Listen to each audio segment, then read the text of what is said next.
जय श्री कृष्ण।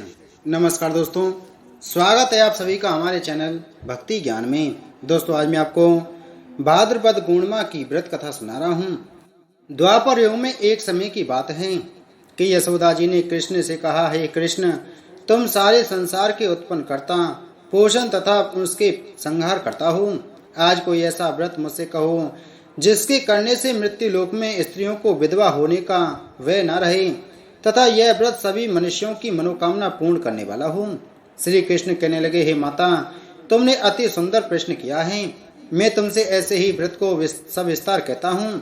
सौभाग्य की प्राप्ति के लिए स्त्रियों को द्वांत्रिशत अर्थात 32 पूर्णिमाओं का व्रत करना चाहिए। इस व्रत को करने से स्त्रियों को सौभाग्य संपत्ति मिलती है। यह व्रत अचल सौभाग्य को देने वाला और भगवान शंकर के प्रति मनुष्य मात्र की भक्ति को बढ़ाने वाला है। यशोदा जी कहने लगी, हे कृष्ण, सर्वप्रथम इस व्रत को मृत्यु लोक में किसने किया था, इसके विषय में विस्तार पूर्वक मुझसे कहो।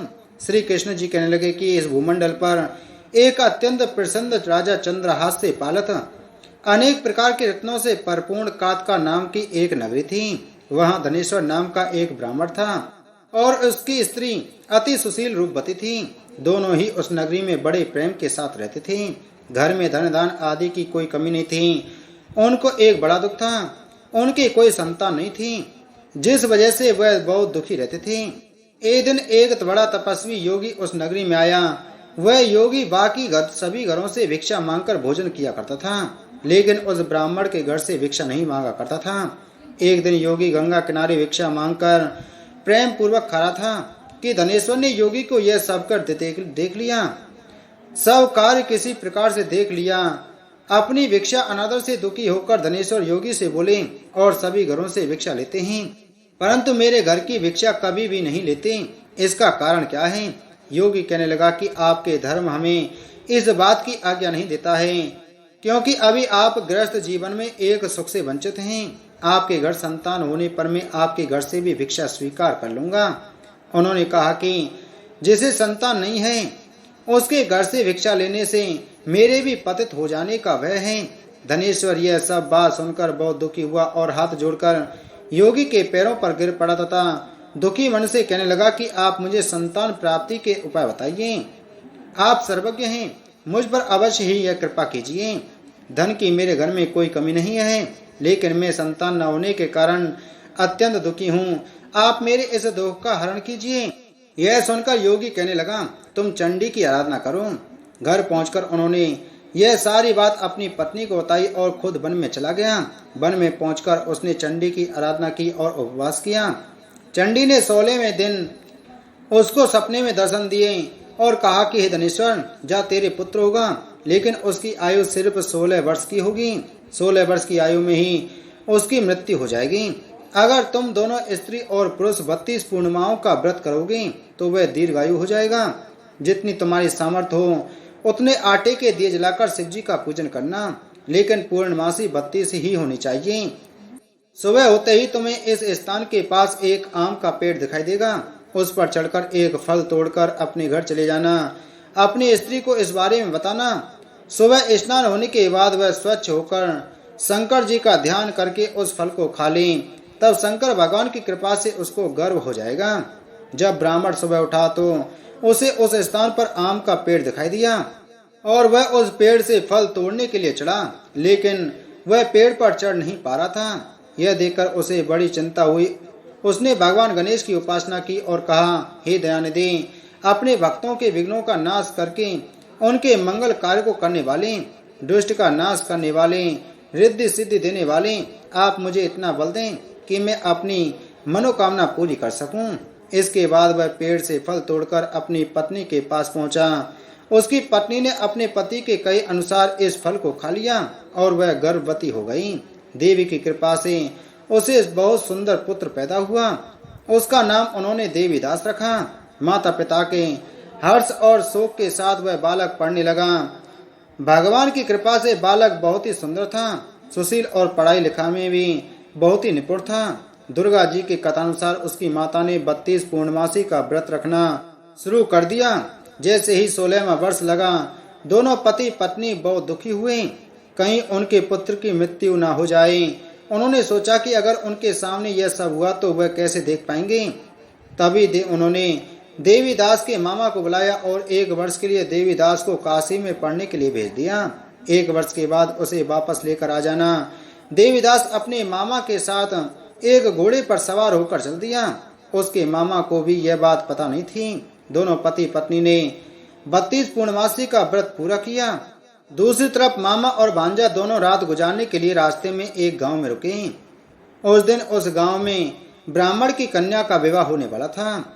जिस धर्मशाला में वर और बारात के बाकी लोग रुके हुए थे, उसी धर्मशाला में देवीदास और उसका मामा ठहर गए। उधर कन्या को तेल आदि चढ़ाने के बाद जब लग्न का समय आया तो वर की तबीयत खराब हो गई। वर के पिता ने अपने परिवार वालों से विचार विमर्श करके कहा कि यह देवीदास मेरे पुत्र जैसा ही है, मैं इसके साथ लगन करा दूं और बाद में बाकी सारे काम मेरे बेटे के साथ पूरे हो जाएंगे। ऐसे कहने के बाद वर के पिता देवीदास को मांगने के लिए उसके मामा के पास गए और उन्हें सारी बात बताई। मामा ने कहा कि कन्यादान में जो कुछ भी मिलेगा वो हमें दे दिया जाए। वर के पिता ने बात स्वीकार कर ली। इसके बाद देवीदास का विवाह कन्या के साथ संपन्न हो गया। इसके बाद वह अपनी पत्नी के साथ भोजन न कर सका और मन में विचार करने लगा कि न जाने यह किसकी पत्नी होगी। यह सोचकर उसकी आंखों में आंसू आ गए। तब वधू ने पूछा कि क्या बात है, आप उदास क्यों हैं? तब उसने सारी बातें पत्नी को बता दी। तब कन्या कहने लगी, यह ब्रह्म विवाह के विपरीत है। आप ही मेरे पति हैं, मैं आपकी ही पत्नी रहूंगी, किसी अन्य की कभी नहीं। तब देवीदास ने कहा, ऐसा मत करिए, क्योंकि मेरी आयु बहुत कम है, मेरे बाद आपका क्या होगा? लेकिन उसकी पत्नी नहीं मानी और बोली, स्वामी आप भोजन कीजिए। दोनों रात में सोने के लिए चले गए। सुबह देवीदास ने पत्नी को 4 नगों से जड़ी एक अंगूठी दी और एक रुमाल दिया और बोला कि हे प्रिय, इसे लो और संकेत समझकर इससे चित हो जाओ। मेरे मरण और जीवन जानने के लिए एक पुष्प वाटिका बना लो, उसमें सुगंधि वाली एक नव मल्लिका लगा लो, उसको प्रतिदिन जल से सींचा करो और आनंद के साथ खेलो कूदो। जिस समय और जिस दिन मेरा प्राणांत होगा उस दिन यह फूल सूख जाएंगे। जब यह फिर से हरे भरे हो जाएं तो जान लेना कि मैं जीवित हूँ। यह समझाकर वह वहां से चला गया। इसके बाद जब वर और बाकी बाराती मंडप में आए तो कन्या ने उसे देखकर कहा कि ये मेरा पति नहीं है, मेरा पति वह है जिनके साथ रात में विवाह हुआ है, इसके साथ मेरा विवाह नहीं हुआ है। अगर यह वही है तो यह बताए कि मैंने इसको क्या दिया है, साथ ही कन्यादान के समय दिए गए आभूषण मिले उन्हें दिखाए। कन्या की ये सारी बातें सुनकर वह कहने लगा कि मैं यह सब नहीं जानता। इसके बाद सारी बारात भी अपमानित होकर लौट गई। भगवान कृष्ण बोले, हे माता, इस प्रकार देवीदास काशी चला गया। कुछ समय जब बीत गया तो एक सर्प उसको डसने के लिए वहां आया, लेकिन वह उसको काट नहीं पाया क्योंकि उसकी माता ने पहले ही 32 पूर्णिमा का व्रत कर लिए थे। इसके बाद खुद काल वहां पहुंचा। भगवान की कृपा से तभी वहां माता पार्वती और भगवान शंकर आ गए। देवीदास को मूर्छित दशा में देखकर माता पार्वती ने भगवान शिव से प्रार्थना की कि महाराज, इस बालक की माता ने पहले ही 32 पूर्णिमा के व्रत कर लिए हैं, आप इसको प्राण दान दें। भगवान शिव ने माता पार्वती के कहने पर उसे प्राण दान दे दिया। उधर उसकी पत्नी उसके काल की प्रतीक्षा कर रही थी। उसकी पत्नी ने जाकर देखा कि पुष्प और पत्र दोनों ही नहीं हैं, तो उसको बहुत आश्चर्य हुआ और जब उसने देखा कि पुष्प वाटिका फिर से हरी भरी हो गई है तो वह समझ गई कि उसका पति जिंदा हो गया है। इसके बाद वह बहुत ही प्रसन्न होकर अपने पिता से कहने लगी कि मेरे पति जीवित हैं, उनको ढूंढिए। जब 16वां वर्ष व्यतीत हो गया तो देवीदास भी अपने मामा के साथ काशी से चल दिया। उधर उसकी पत्नी के परिवार वाले उन्हें ढूंढने के लिए जा ही रहे थे कि उन्होंने देखा कि देवीदास और उसका मामा उधर ही आ रहे हैं। उसको देखकर उनके ससुर बहुत प्रसन्न हुए और उसे अपने घर ले गए। वहां सारे लोग इकट्ठा हो गए और कन्या ने भी उसे पहचान लिया। देवीदास ने इसके बाद अपनी पत्नी और मामा को लेकर वहां से चल दिया। उसके ससुर ने भी उसे बहुत धन दे दिया। जब वह अपने घर की तरफ चल रहा था तो उसके माता पिता को लोगों ने खबर कर दी, तुम्हारा पुत्र देवीदास अपनी पत्नी और मामा के साथ आ रहा है। ऐसा समाचार सुनकर पहले तो उन्हें विश्वास नहीं हुआ, लेकिन जब देवीदास आया और उसने अपने माता पिता के पैर छुए तो देवीदास के माता पिता ने उनका माथा चूमा और दोनों को अपने सीने से लगा लिया।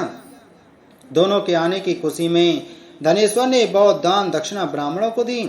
श्री कृष्ण जी कहने लगे, कि इस तरह धनेश्वर को 32 पूर्णिमाओं के व्रत के प्रभाव से संतान प्राप्त हुई। जो स्त्रियां इस व्रत को करती हैं वह जन्म जन्मांतर तक वैधव्य का दुख नहीं भोगती हैं और सदैव सौभाग्यवती रहती हैं। यह मेरा वचन है।